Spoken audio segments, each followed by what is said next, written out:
안녕하세요. 아까 말씀드렸던 한국어와 영어의 차이 강의인데요. 제가 어떤 학생을 가르치든 첫 시간에 하는 강의이고요. 이게 어떻게 보면 영어에서 가장 중요한, 말하자면 제가 앞으로 가르쳐 드릴 내용의 절반 이상을 여기에 담고 있다고 보시면 돼요. 그리고 제가 어떻게 보면 원조라고 할 수 있는 그런 강의이고, 꼭 들어보시면 영어가 무엇인지, 왜 우리가 영어를 못했는지에 대해서 이해하실 수 있을 거예요. 그래서 초등학교에 원어민 선생님들 있잖아요. 그 원어민 선생님한테 학생이 만나가지고 인사를 하는데, 원어민 선생님이 학생한테 이런 얘기를 해요. 너 밥 먹었니? 이렇게 물어봤을 때 학생이 나는 집에서 밥을 먹는다, 이렇게 영어로 말하고 싶어요. 그래서 학생이 나가 영어로 뭐죠? I. 집은 home, 밥은 rice, 먹는다는 eat. 그래서 I, home, rice, eat 라고 말을 해요. 그러면은 원어민 선생님이 이해를 할 수 없죠. 왜 이해할 수 없을까요? 영어에는 어순이 있어서. 그러면은 영어에는 왜 어순이 생겼을까요? 한국어에는 이게 있는데 영어에는 이게 없어가지고 어순이 생겼거든요. 뭐냐면은 한국어에는 는, 에서, 을, 운다, 이게 있어요. 이걸 조사라고 하는데, 이게 있어서 순서를 바꿔도 이해할 수 있어요. 나는 밥을 먹는다 집에서. 집에서 먹는다는 밥을 나는 먹는다 밥을 집에서. 이해할 수 있어요. 영어는 이런 조사가 없어요. 그래서 I, home, rice, eat 그러면은 I, 나를 먹는지, home, 집을 먹는지, rice, 밥을 먹는지 알 수가 없어요. 그래서 영어에는 어순이 생겼는데, 어떻게 어순이 생겼냐? 첫 단어에는 무조건 누가, 두 번째 단어에는 한다, 세 번째 단어에는 무엇을. 그래서 첫 단어에는 뭐뭐가가 붙고, 두 번째 단어에는 한자가 붙고, 세 번째 단어에는 무엇을이 붙는 거예요. 이대로 저희 한번 같이 영작을 해볼까요? 그러면은 누가 하는 거예요? 누가 내가, I가 하는 거죠. 뭘 하는 거예요? 먹는 걸 하는 거죠. I eat. 무엇을 먹는 거예요? Rice. 밥을 먹는 거죠. 여기까지는 무조건 순서를 지켜줘야 돼요. 누가 한다, 무엇을 순서를 지켜줘야 되고, 그 다음은 순서 상관없이 써도 되는, 다만 전치사랑 함께 써야 되죠. 그래서 at home, at이라는 전치사, 말하자면은 전치사가 조사 역할을 해. 한국어에 조사 역할을 하는데 전치사를 다 써주셔야지, 그래야지 이해를 할 수가 있어요. 그래서 I eat rice at home 이렇게 하면 이해할 수 있죠. 누가, 내가 뭐래요? 한다, 먹는다. 무엇을? 밥을. I eat rice. 여기까지는 무조건 조사가 자동으로 누가 한다, 무엇을 이 붙고, 그 다음은 전치사를 써가지고 그 단어 순 상관없이 말씀을 하시면 돼요. 이 누가 한다, 무엇을 구조가 영어에 적어도 70% 이상을 차지해요.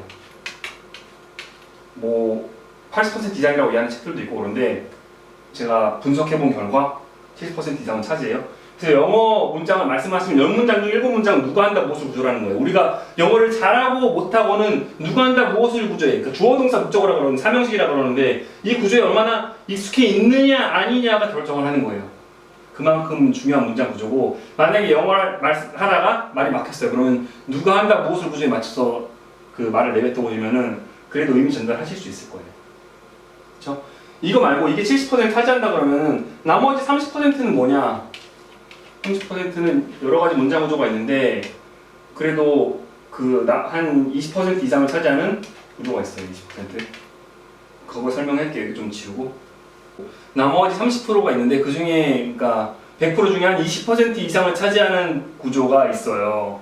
그러면은 아까 누가 한다, 무엇을 구조랑 이것만 알면 그래도 한 90%는 아시는 거잖아요. 영어 문장에 10문장 중에 9문장 이상은 만드실 수 있게 되는 거예요. 그게 뭐냐면, 나는 행복하다 영작하면 뭘까요? 나는 행복하다가 I am happy죠. 누가 한다, 무엇을, 내가 행복한 행동을 하는 게 아니잖아요.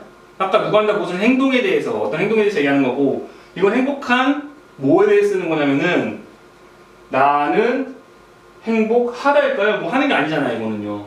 비동사라고 하는데 얘는 뭘까요? 얘는 도대체 문법서를 보면 이게 뭐 존재에 대해서 말하는 거라는 얘기도 있고 여러 가지 설명들이 있어요. 그쵸? 선생님들마다 다 조금씩 다르게 설명을 해요. 뭐 원래 형태가 B라는 애가 있는데 얘가 뭐 I니까 M이 나와가지고 뭐 M인데 얘는 뭐 이다, 뭐 하다, 뭐 였다, 뭐 이다, 뭐 있다, 뭐 그런 거 할 때 쓴다. 이렇게 좀 두리뭉술하게 말씀하시는 경우가 많은데 저는 깔끔하게 쉽게 뭐라고 설명하냐면은 상태나 모습에 대해서 말하고 싶을 때 비동사를 써요. 그렇죠? 상태나 모습. 이거를 직역을 하면 나는 상태나 모습이다. 어떤 상태나 모습이냐고? 행복한. 그래가지고 빨간색 잘 안 보여서 파란색 갖고 이거는 파란색 잘. 누가? 상태? 모습이다. 어떤? 여기는 행복한 이제 해피였죠. 그래서 누가 상태 모습이다. 어떤? 이 구조가 영어에서 20% 이상을 차지해요. 그래서 영어를 말씀하실 때 행동에 대해서 말하고 싶은지 상태 모습에 대해서 말하고 싶은지 그 두 가지 항상 구분해서 쓰셔야 되는 거예요. 행동에 대해서 말하고 싶을 때는 누가 한다 무엇을 그 구조로 말씀하시면 되고 상태나 모습에 대해서 말씀하고 싶으실 때는 누가 상태 모습이다 어떤 비동사 쓰는 구조. 나중에 다시 할 건데 I일 땐 뭐 am, 뭐 you일 땐 are, 뭐 he일 땐 is 이런 거 쓰잖아요. 그래서 비동사 쓰는 이 구조를 쓰시면 돼요. 그렇죠? 누가 한다 무엇을 누가 상태 모습이다 어떤. 더 중요한 거는 누가 한다 무엇을 걔가 70% 이상 누가 상태 모습이다 어떤은 한 20% 정도. 이 책에서도 빨간색 문장, 그러니까 정확히는 약간 분홍색, 진분홍색인데 진분홍색으로 되어 있는 문장들은 다 누가 한다 무엇을 관련된 문장이고 파란색 페이지에 있잖아요. 이건 누가 상태 모습이다 어떤 그런 구조를 가진 문장들이에요. 6일까지는 빨간색 나오고 그 다음 7일에 파란색 나오고 그 다음에 파란색 좀 나오다가 다시 빨간색 나오다가 그 다음 나중에 섞여 나오거든요. 뒤에 보시면은 뭐 빨간색 문장도 있고 파란색 문장도 있고 그렇잖아요. 뒤에는 좀 섞여 있어요. 이 책의 구성이 그렇게 되어 있어요. 궁금하신 점은 제 여기 전화번호도 있고 이메일도 있으니까 가능한 전화는 자제 부탁드려요. 저도 살아야 되기 때문에 가능한 이메일이나 아니면은 더 확실한 건 제 카페에 있거든요. myclish.com 카페에 질문 남겨놓으시면은 뭐 이메일은 뭐 못 보고 지나칠 수도 있겠지만 카페에 글로 남겨놓으시면은 늦어도 3일 내에 제가 꼭 답변을 해드리거든요. 그러니까 이쪽에 올려놓으시면 어떤 질문이든 상관없으니까 편하게 올려주시면 됩니다. 그러면 본격적으로 책 나가볼게요.